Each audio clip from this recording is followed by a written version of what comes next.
This was my first apartment. I've since moved out, but man did this place stick with me. If you know much about the East Coast, New England especially, you know that it is very old. The town I grew up in, a small city of about 7,000 people in mid-coast Maine, was no different. This city, I'll call it a town though, because it really is way more of a small town than a city, aside from a few technicalities, was built in the 1780s, and like a lot of these places, has a ton of history. I won't go into all of it for brevity's sake. After I graduated high school, I started looking for an apartment. Living with my parents just didn't feel right anymore, and I wanted a place to call my own. So I found this ad for a nice place on Craigslist, right in the heart of our old downtown, a historic building that had been revamped some time ago as low-income housing in a quiet, gorgeous little neighborhood. It was a beautiful but simple building nonetheless. You could see the ocean from the second-floor window, and it was within walking distance of everything. Right on the front of it, there was a historic building 1820 sign, and I thought it was cool to live in a building with such history and character. So I moved in with a friend of mine. It was a great place, 3 bedrooms, 2 floors, and for a great price. Thinking back on it, I'm probably not going to get a deal like that again. Initially, I didn't really detect anything oppressive or strange. Again, since I grew up in this very old part of the country, I had grown accustomed to the feeling of a sort of spiritual presence in one way or another, and had had some paranormal experiences before. There was, however, this feeling that something was there when I was alone. I didn't know what, but again, it didn't feel oppressive or strange, so I paid it no mind. It was kind of like when you're at home with a friend and you walk into another room, but still remember your friend is there. The first month or so that I lived there, nothing notable really happened. One day, though, I was in alone my room up on the second floor, and I heard 2 very loud footsteps at the bottom of the stairs, like a pair of heavy boots tromping up. I figured it must be my friend who'd gotten out of work early, so I called out her name and got no answer. I thought it might be the cat, but the cat wouldn't be able to make that loud of a sound. Then, a poster that was hanging on my wall by the door whooshed up like a gust of wind was blowing under it. The windows were closed. It was March and very cold.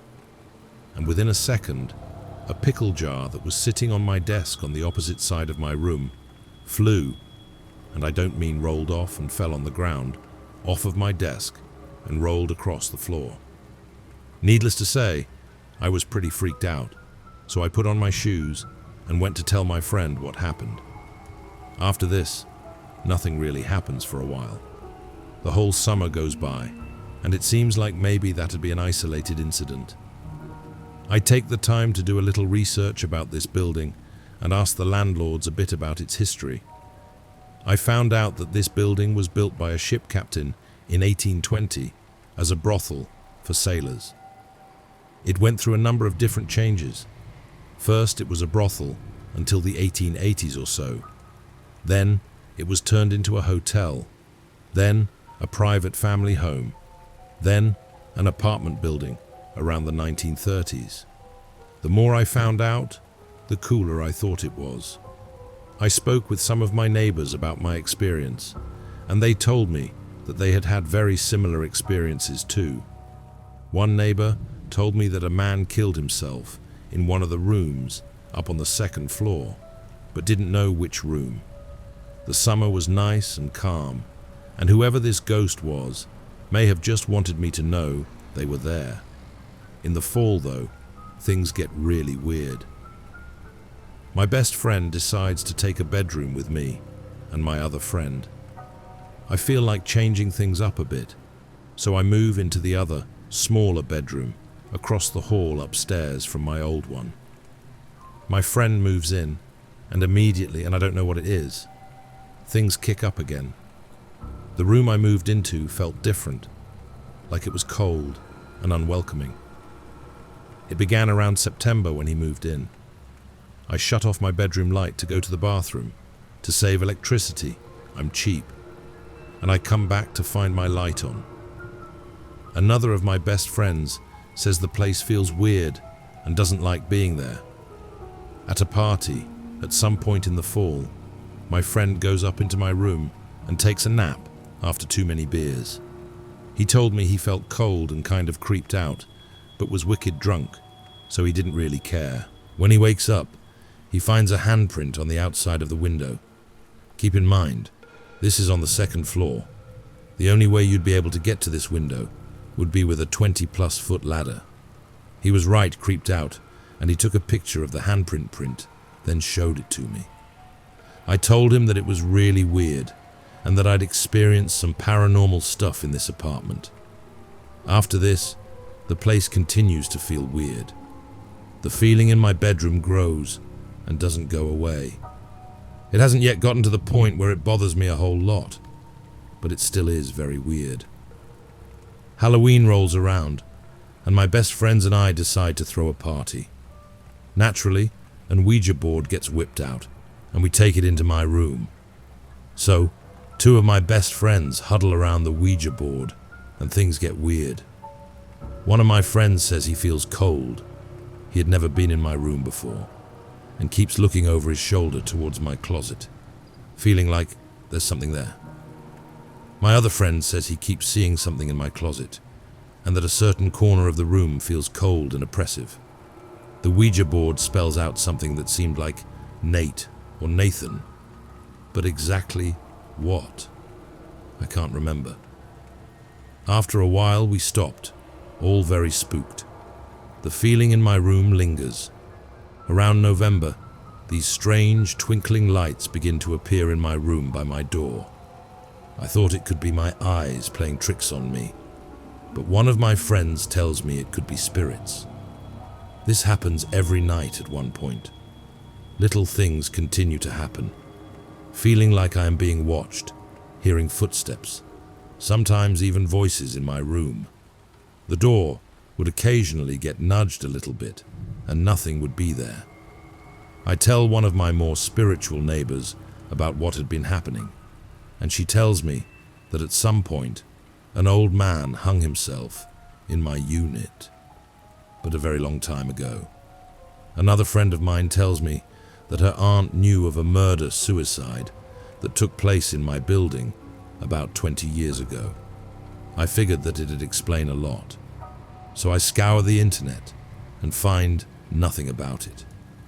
I go to the library and search through public records about the building and find no mention. I searched death records and tried to find any mention of my building, but found nothing. The end of November rolls around, and I go into the bathroom one night and play guitar with the lights off and water running. Paul Simon said that it can be inspiring. I got the feeling that there was a heavy, dark force that felt like death in my shower, so I stopped, got scared, and left. The next day, around 8 in the morning, I got a call from my mom telling me one of my uncles, who wasn't too much older than me, had died. It was, for lack of a better term, some seriously scary and uncanny shit. The whole winter was all around negative, and so this oppressive feeling lingered. There were a lot of other, more personal things going on, but I won't go into those because they're not as spooky. Around February, I was sitting on my couch, home alone, and I looked out the back door in the kitchen and saw the very clear outline of a person standing at my glass back door. This was very scary, and I freaked out and called my best friend and mom, respectively. My best friend comes over and hangs out with me until my other friend comes home. After this, I smudged with sage very thoroughly throughout the apartment. I had never been so scared by any spiritual force before, not even the things that happened through the fall. This just felt different. It felt like my apartment was being intruded on, or maybe that I was the intruder. It left me pretty terrified. Shortly thereafter, my best friend and I moved out and traveled around. After I moved out, the friend I'd moved in with stayed, and another one of my friends moved in and ended up having very similar experiences. Now, nobody I know lives there. I miss it dearly. The parties I had there, the lively, fun feeling of the place, and even, and I say this reluctantly, the ghost in my bedroom. I never got clarity on exactly what happened there, but sometimes I think things are best left mysteries.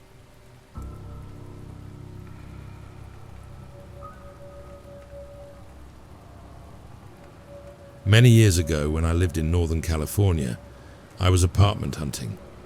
I had been looking on Craigslist, but also decided to walk a neighborhood I liked.